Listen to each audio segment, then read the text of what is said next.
She was better. Sabalenka offers praise as reality of loss sinks in. Let's hope maybe next year is going to be a better year for me. For a player that made the final Saturday in Melbourne for a fourth consecutive Australian Open, Aryna Sabalenka's post-match download, on the surface, could sound a little harsh. More. Rybakina v Sabalenka match statistics. But it was the thought that was top of mind for the top seed, as the reality of finishing runner-up at Rod Laver Arena for a second successive year began to sink in. I think overall I played great tennis here in Australia, Sabalenka reflected on her AO 2026 run after Elena Rybakina denied her a third Australian Open title in a gripping three-set final. Even in this final I feel like I played great. I was fighting. I did my best, and today she was a better player. Sabalenka could have hardly arrived at Saturday's final in more formidable form. Over the 14 days of the main draw, she plowed through each match without dropping a set. More. AO 2026 women's singles draw. Sabalenka and Rybakina were the first pair to face each other in a women's singles Grand Slam final, with neither having dropped a set en route since Wimbledon 2008, and the first at the Australian Open in 22 years. Following last year's Australian Open final loss to Madison Keys, the 27-year-old made it her mission to work on her mental game to keep a tighter leash on her emotions and stay more in control.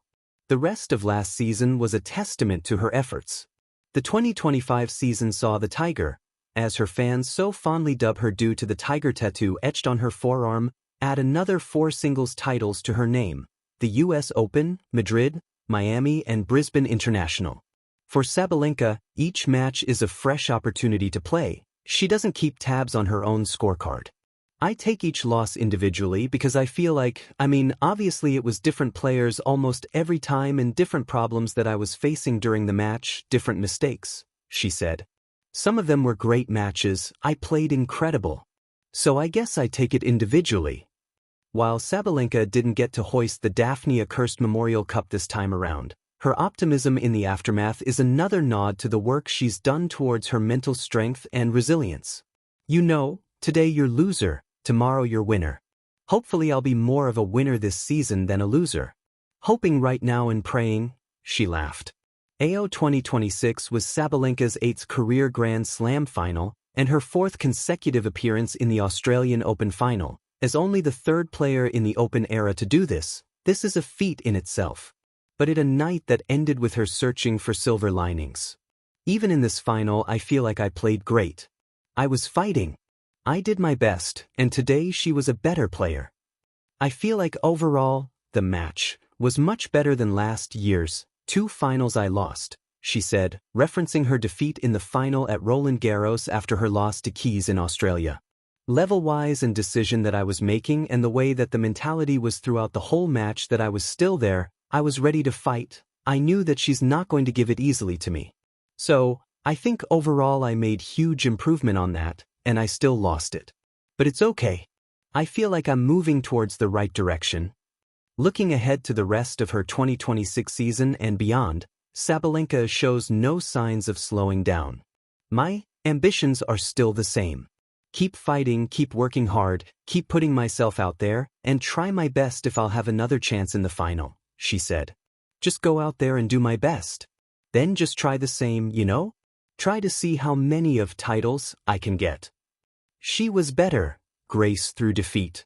In the shimmering lights of Rod Laver Arena, amid the roar of a passionate crowd and the electric tension of a Grand Slam final, a story unfolded that transcended tennis. It wasn't merely a match, it was a mirror held up to the human spirit, a testament to vulnerability, resilience, and the profound grace found in speaking truth even when it stings. Aryna Sabalenka, the Belarusian world number 1, came into the 2026 Australian Open final as a formidable champion. Twice a winner in Melbourne and at the top of her sport, she carried not only the heavy expectations of history but the weight of her own ambition. The match itself was a chess game of forehands and serves, of brilliant rallies and shifting momentum. At one point, Sabalenka surged ahead, grasping a 3-0 lead in the decisive set, a position that felt almost prophetic, suggesting the tale might be her triumph once more. But sports, like life, seldom obeys prediction. In the end, Elena Rybakina emerged victorious, powerful, composed, and relentless, securing her second Grand Slam title after a thrilling 6-4, 4-6, 6-4 win. When the last ball bounced, the scoreboard told a story of narrow margins, of games and points, aces and unforced errors. But in Sabalenka's eyes afterwards, there was a deeper truth. Today she was a better player. The anatomy of a loss. For elite athletes, defeat is never merely a matter of numbers. Sabalenka herself described being really upset with the chances she let slip, the opportunities that slipped through her fingers at critical moments. She spoke about how she felt she played great tennis on many points but, in the end, couldn't withstand the aggression and precision of her opponent. To the casual observer, such comments might seem simple.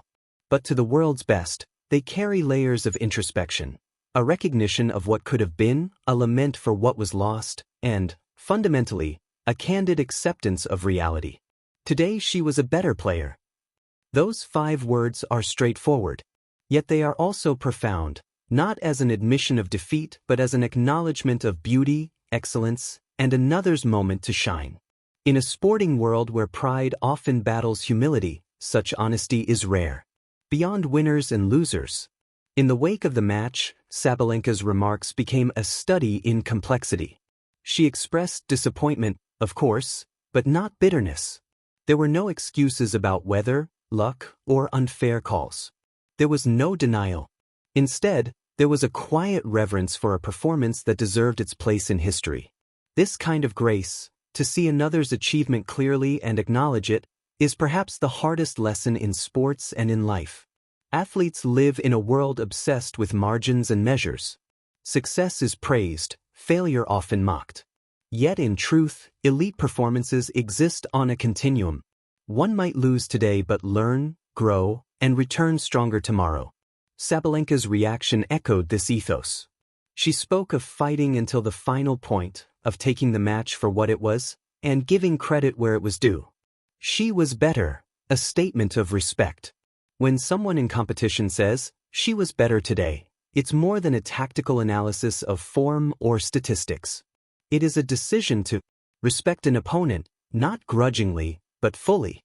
Honor truth over ego, even when ego whispers otherwise.